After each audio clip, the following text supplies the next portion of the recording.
But the ballistic missile early warning system was primarily all about detecting Russian missiles being fired, um, and alerting or warning, issuing warning to our whole chain of command.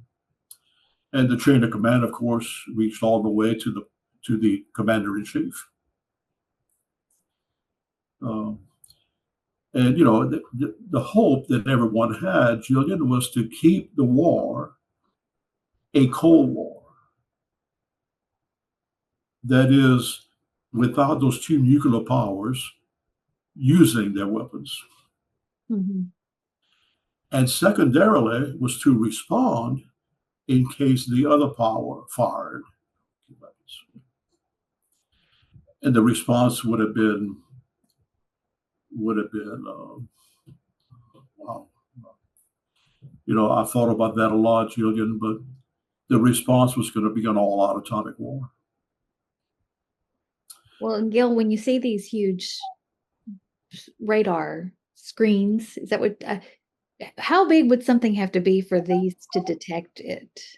Wow. The screen that you're looking at in the center Mm-hmm. um, was built on top of a 20-foot high burn of gravel. And the surface area of each of those screens, each one, the surface area was 3 times the size of a football field. Mm-hmm. If you sat in a stadium and you looked down at a football field, imagine something on its side, 3 times larger. And in the picture on the right, you can see a screen in the foreground, another one to the left, top left, or Mm-hmm. center left, and then a third one all the way in the top right. And you could see that each of those was at a different angle, to cover the whole spectrum of the western part of that area. I say the area, the western part of that population that BMUs was all about protecting. We were hopeful that the best hope was that all of this radar and the nuclear weapons would deter the use of the weapons. That was the best hope that we had. And I have to tell you, Jillian, there were times during the Cold War when we came pretty close to a misunderstanding, a mishap, a misjudgment. All of those things came close to happening during the Cold War era. Well, and that's an important lesson for people today as well, I think. Is Just, what we still have nuclear weapons in the world today. So it's important for people to remember the effort that I think that you're describing here that went into deterring the use of those weapons. right, right. Well, Jillian, it stands to reason that if two nations with these weapons have a very complex situation to deal with, okay, that was the Cold War times, the United States and Russia.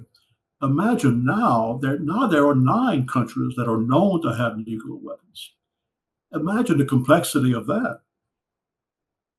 Well, and something you mentioned to me too is that acronym MAD. Oh wow, wow! So, It's in more ways than one. That acronym summarizes so much, because what the words stand for. If you isolate the 3 words, it is mutual or mutually um, assured destruction.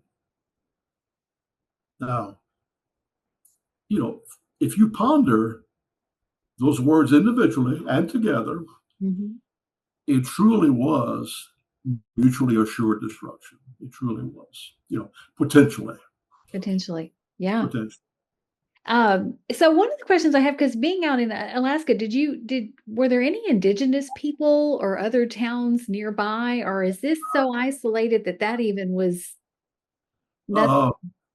No, it's about 20 miles away at the river, at the Tanana River, was a small town called Nenana, Alaska. Mhm. And there were some native, native Indian, Native Alaskans who lived in that area.